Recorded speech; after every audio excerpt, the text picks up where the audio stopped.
Good morning everyone. कल हम लोग चैप्टर नंबर 1 का रिवीजन कर रहे थे, जिसमें मैंने आप लोगों को बताया था कि प्री हिस्टोरिकल मैन के टाइम पीरियड की स्टडी करने के लिए हमें उसे 3 पार्ट्स में डिवाइड करके स्टडी करनी होगी, तभी हम उसको समझ पाएंगे, क्योंकि वो बहुत ब्रॉड एरिया है। उसमें हम लोगों ने प्री स्टोन एज के बारे में कल पढ़ा था। आज हम मिडिल स्टोन एज या फिर मेसोलिथिक पीरियड के बारे में पढ़ेंगे। मेसोलिथिक पीरियड अपने आप में एक बहुत इंपॉर्टेंट पीरियड है प्री हिस्टोरिकल मैन की लाइफ का, क्योंकि सबसे ज्यादा जो जितने पिक्चर्स बनाए गए थे वो इसी पीरियड में बनाए गए हैं। इस पीरियड के बनाए गए पिक्चर्स की सबसे ज्यादा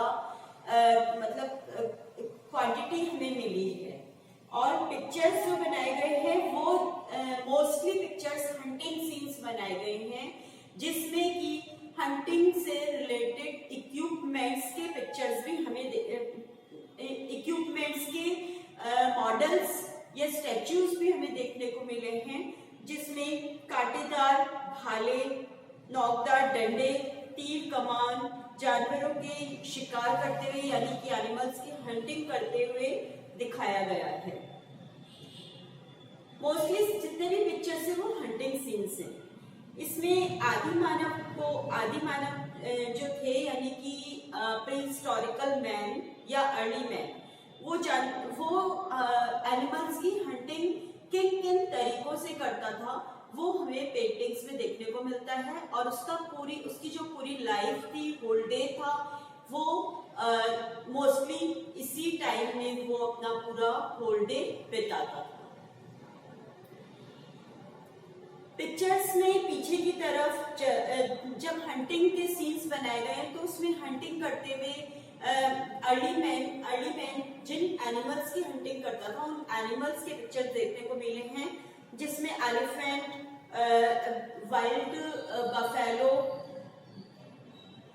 लायन, पिग और इस तरीके के बहुत सारे ऐसे एनिमल्स जो कि जंगल में होते थे। अब वो जो एनिमल्स है वो क्योंकि काफी उनमें से पेट एनिमल्स है, वो इतने खुंखार नहीं होते यानी कि इतने हॉरेबल नहीं होते, लेकिन उस टाइम के इन एनिमल्स को बहुत हॉरेबल बनाया गया है, बहुत बिग साइज का बनाया गया है। मैन की को देखते हुए वो जो एनिमल्स है वो काफी बड़े बड़े नजर आ रहे हैं, जिनकी हंटिंग करना भी एक तरीके के से टास्क था मैन के लिए, और उनके साथ उनसे अपनी सिक्योरिटी करना भी एक बहुत बड़ा वर्क हुआ करता था।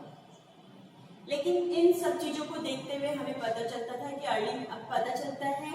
अर्ली मैन को कितना स्ट्रगल करना पड़ता था अपनी लाइफ में। अर्ली मैन इन सब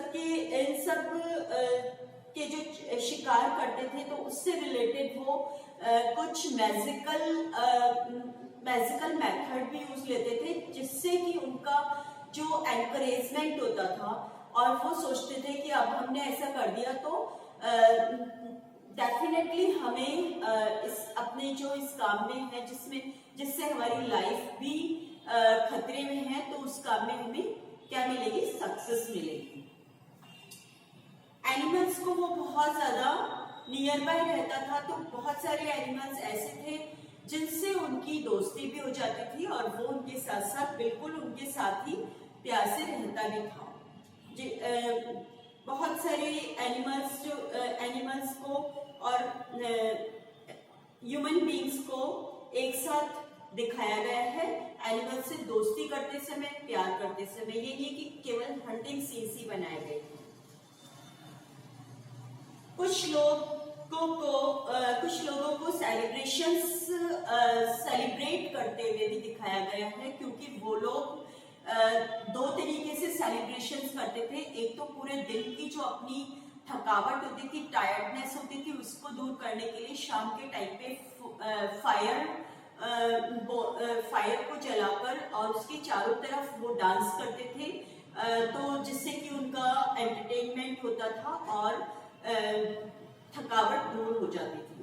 साथ ही साथ में सर्दी से बचने के लिए उनको उस कैंप फायर से हेल्प भी मिलती थी, और वो लोग सब एक दूसरे के साथ उस टाइम पे एक दूसरे के मतलब साथ में रहने का भी मौका मिलता था, क्योंकि पूरे दिन तो वो इंडिविजुअली हंटिंग करने के लिए दौड़ धूप करते रहते थे, लेकिन शाम का टाइम ऐसा होता था जिस टाइम पे सारे एनिमल्स अपनी अपनी केव्स में अपने अपने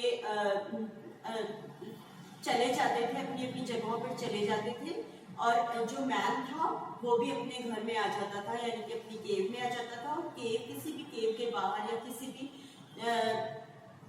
खाली लैंड की जगह पे वो सारे लोग इकट्ठे होके और इस तरीके से अपने एंटरटेनमेंट करते थे। उस तरीके के भी कुछ हमें पिक्चर्स देखने को मिले हैं। कुछ पिक्चर्स में वो एनिमल्स के पीछे भागता हुआ नजर आ रहा है, कुछ में वो इस तरीके से एंटरटेनमेंट करता हुआ नजर आ रहा है, जिसमें कि वो ग्रुप डांस करता हुआ नजर आ रहा है। ग्रुप डांस करने का एक बहुत बड़ा रीजन ये भी होता था कि जब बहुत सारे लोग मिलकर किसी बहुत बड़े एनिमल की हंटिंग करने में सक्सेस हो जाते थे, तो उनके लिए कई दिनों का फूड प्रॉब्लम सॉल्व हो जाता था और वो सब मिलके कंबाइंडली एक सेलिब्रेशन करते थे और सब मिलकर उसको एंजॉय करते थे।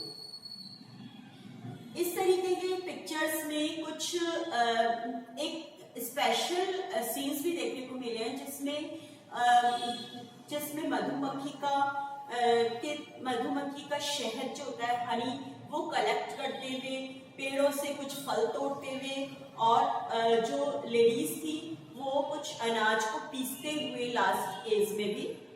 लास्ट मिडिल एज में देखने को मिला है कि वो पत्थर से पत्थर टकराकर वो अनाज को पीसती थी और जिसको वो खाने में काम में लिया करते थे। यानी अर्ली मैन जो था उसकी मिडिल एज में वो काफी हाइट पे चला गया था सोशल लाइफ की पॉइंट ऑफ व्यू से देखे तो।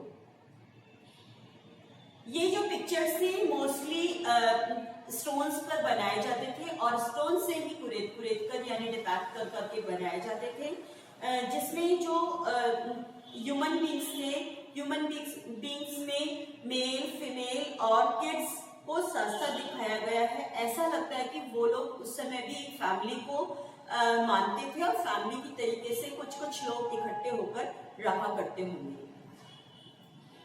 भीमबेटका एक प्लेस है जहाँ की खोज प्रोफेसर वाकणकर ने की थी और प्रोफेसर वाकण के अकॉर्डिंग उस जगह पर 500 से भी ज्यादा केव्स देखने को मिली है। यानी कि अर्ली मैन का जो सबसे ज्यादा पॉपुलेशन का एरिया है वो भीमबेटका को माना जाता है। और इस जगह के बनाए हुए जो चित्र हैं, पिक्चर्स हैं, पेंटिंग्स हैं, वो स्टेंसिल पेंटिंग्स स्पेशली देखने को मिली हैं। और कलर्स में black, yellow, red, purple, brown, green और व्हाइट कलर्स को स्पेशली पेंटिंग्स में यूज लिया गया है। जिस तरीके से पहले early man only liner effect के पिक्चर पेंटिंग्स बनाया करता था, अब वो अर्ली मैन मिडिल एज तक आते आते कलर्स को भी यूज लेने लगा। हालांकि वो कलर्स मार्केट में अवेलेबल नहीं होते थे, कूट पीस कर, छान कर नेचुरल थिंग्स से तैयार किए जाते थे, लेकिन वो भी एक तरीके का बहुत बड़ा टास्क और आर्ट हुआ करती थी। और उस टाइम के इन पिक्चर्स में कुछ ऐसे फिक्सेटिव और मीडियम्स मिलाए जाते थे जिनके मिलाने के कारण अर्ली मैन ने इन पेंटिंग्स में, कलर पेंटिंग्स में इतनी सक्सेस पाली कि वो पेंटिंग्स हमें आज तक भी देखने को मिल रही है। यानी कि वो कलर्स इतने पक्के हुआ करते थे। इस तरीके से हम कह सकते हैं कि अर्ली मैन अपने आप में, अर्ली मैन की लाइफ जो थी वो कितनी ज्यादा इंटरेस्टिंग लाइफ थी और उसने कितना सारा डेवलपमेंट करना शुरू कर दिया था। इसी चीज को आगे बढ़ाते हुए हम कल देखेंगे। आज के लिए इतना ही। Thank you so much.